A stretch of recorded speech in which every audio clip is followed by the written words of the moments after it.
Ready, shoot. Guam in the Marianas. Guam in the late 1930s. Guam in the twilight of peace. A languorous island where native Chamorros pursue their placid, age-old ways. This is United States territory in the far Pacific, heritage of the 1898 war with Spain. Half-forgotten stepchild among America's overseas possessions.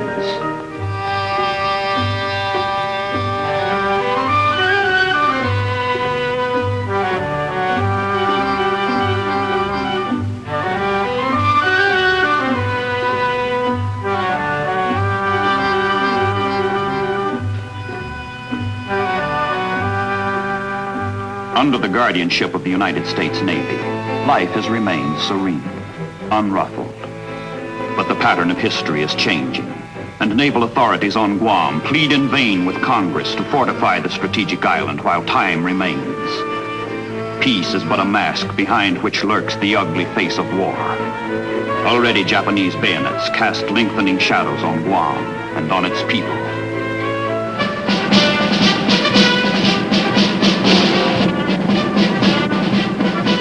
The American garrison on Guam, only a few hundred Marines, a fact duly noted 1,600 miles to the north in Tokyo, where the warlords of Japan convene to plot the means by which they will hammer out the greater East Asia co-prosperity sphere, to the greater glory of the Emperor.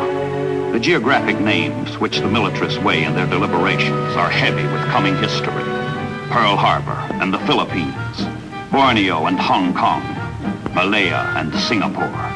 But there is another, lesser-known name to be integrated into the plan, and that name is Guam. Guam, the American pillbox without guns in the Marianas.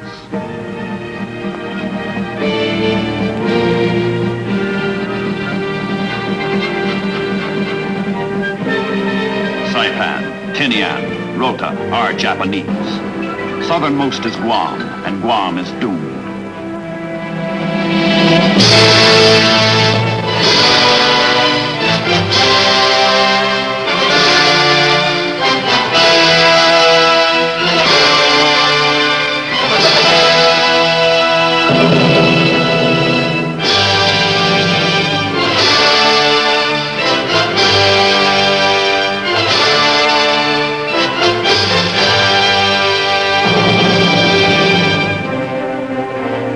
On the entire island, there is no defensive weapon larger than a .30 caliber machine gun.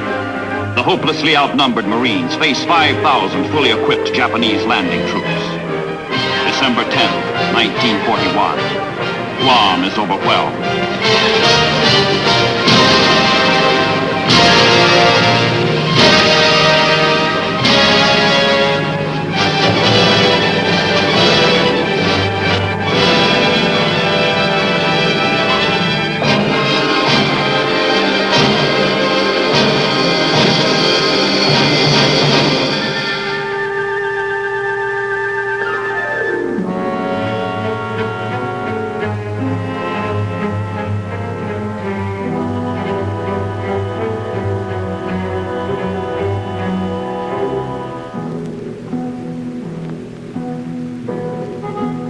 Guam is now Japanese, but the sun has set for the Chamorros, and during the long night ahead, Guam is forced to muster with Saipan and Tinian, and the three islands form a cluster of death traps across the path leading north to Japan, west to the Philippines.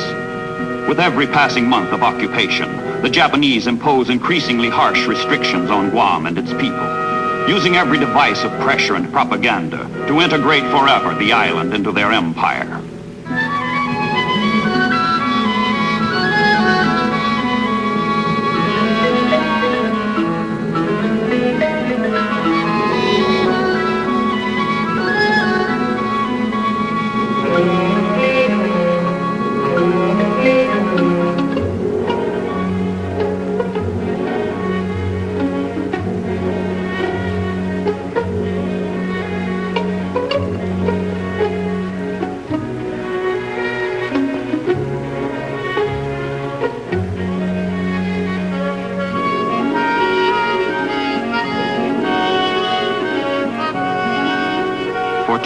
2.5 years, Guam waits, secured and beyond reach within the Japanese wall of water and steel. But in June 1944, incredibly, miraculously, powerful United States naval forces appear off the Marianas as the Allies, on the other side of the world, storm ashore at Normandy. The ebb tide has given way to the flow. Now it is the Americans who bear down on Guam in overwhelming strength. Now it is the Japanese who are doomed.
Under Admiral Spruance, ships of the United States Fifth Fleet have brought 100,000 troops and 250,000 sailors to the Marianas. Saipan is the first target. Saipan, headquarters of Japan's Central Pacific Fleet, commanded by Admiral Nagumo, the same Nagumo who smashed Pearl Harbor. Saipan, whose loss rings from the Emperor's supreme naval advisor the anguished cry, "Hell is upon us."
On Guam, the assault troops inch forward against suicidal Japanese resistance.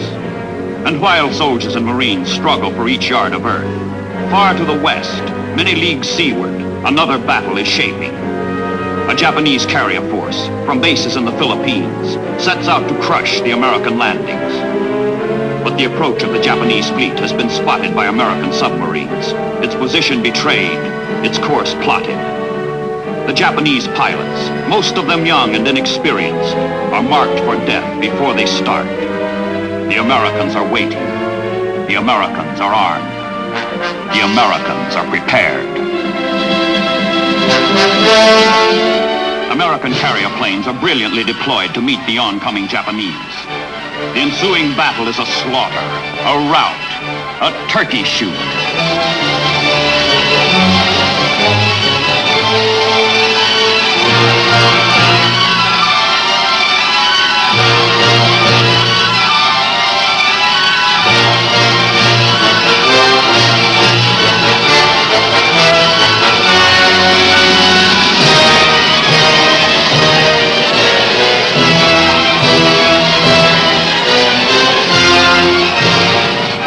Single day's bag of the air war anywhere, on any front.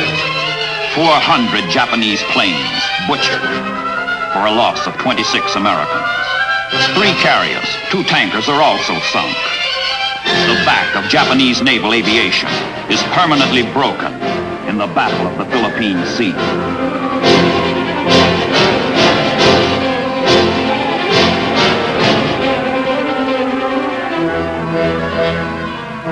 With the Imperial Japanese Navy beaten off, the troops, under Marine General Holland Smith, commander of the 5th Amphibious Force, set their sights for the grueling conquest of the Marianas. Against the Americans, the Japanese have pitted units of their crack Manchurian army. The Japanese resist. The Japanese die. The Japanese do not surrender.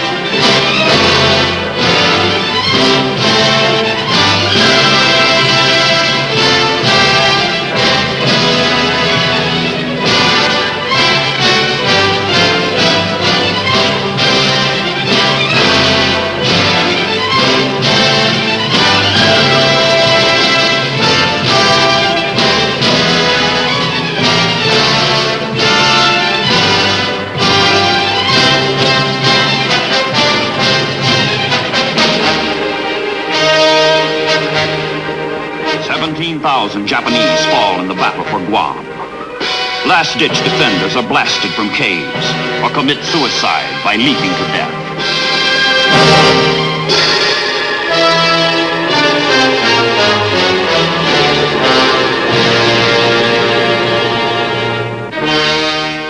Agana, Guam's battered capital, liberated by the blood and sacrifice of young Americans. The battle is over. The mopping up goes on for months before the last Japanese soldier is ferreted from his hiding place.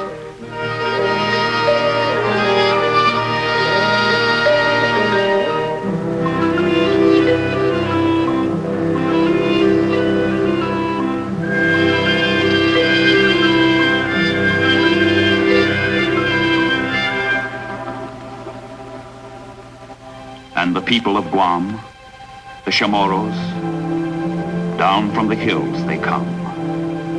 Out of Japanese concentration camps they come. The weary and the frightened, the sick and the feeble. All are welcomed and helped by the American soldier, who cheerfully abandons the savagery of battle for what is truly in his heart, in his nature. Sympathy, kindness, compassion.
The ordeal of survival is over. The shadow of perpetual fear is gone. The nightmare of battle has ended. Peace has come again to Guam, to the Marianas, and arising from the ashes, new life.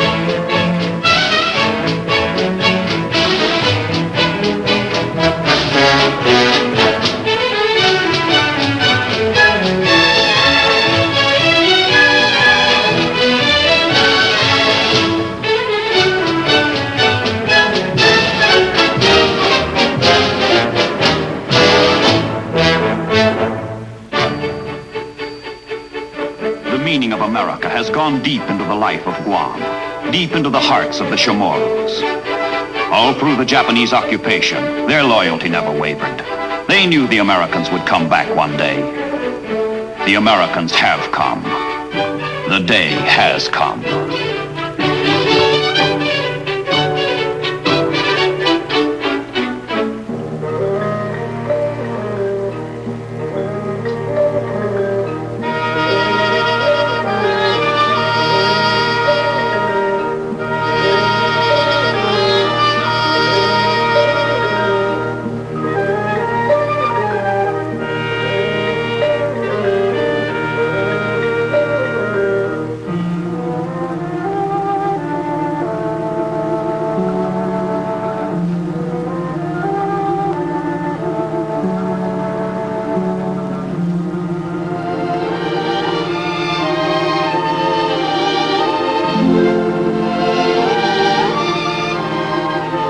And Guam, in its gratitude, does not forget.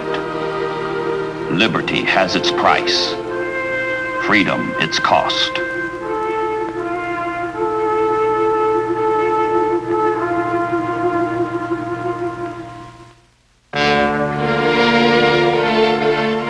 But the work of war must still be done on Guam, deep inside the boundaries of the Japanese Empire. 1,000 miles forward from the last conquered base at Eniwetok, naval construction battalions, the Seabees, with Marine and Army engineers, take over from those whose job it was to destroy. Destruction gives way to construction, as fruits of American industry and the know-how of her men transform tropical Guam into a generator for victory in the Pacific.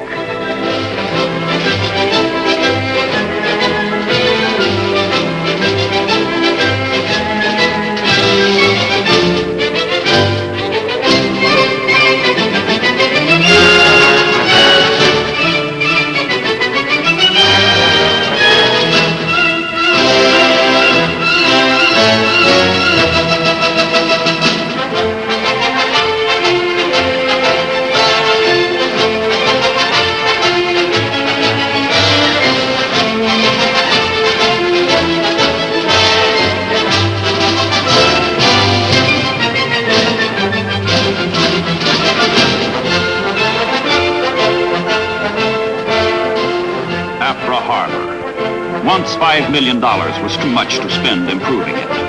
Now, $280 million are dumped without question to fit it for the staggering traffic of cargo and equipment that comes surging in, transforming the island into the most potent advanced base anywhere in the world.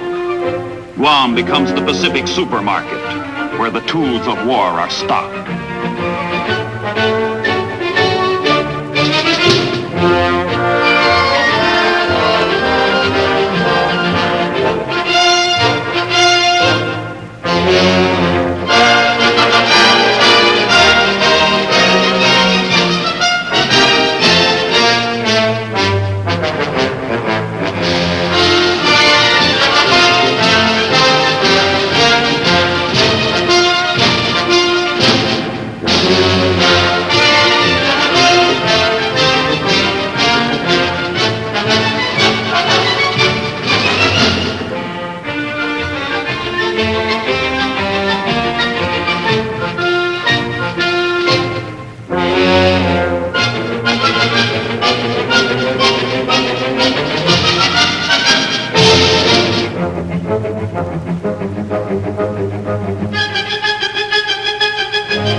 From Guam, Admiral Nimitz directs the naval strategy for the final phase of war in the Far East. Pearl Harbor, the traditional headquarters of the United States Pacific Fleet, is now a remote rear area. But Nimitz's new base is equidistant from two major Allied objectives. Tokyo, 1,600 miles north. Manila, 1,500 miles west. Everything needed to conquer the one and liberate the other has been furnished in abundance, and overabundance, and superabundance by workers and factories 10,000 miles back across the vast reaches of the Pacific in continental United States. But here it all is. Detroit is here, and Birmingham is here. Pittsburgh is here, and so is Seattle. The wealth of American skill and American labor is stored and stacked and ready here on Guam, here in the Marianas.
Bases for operations against Japanese sea communications and for long-range air attacks against Japan itself.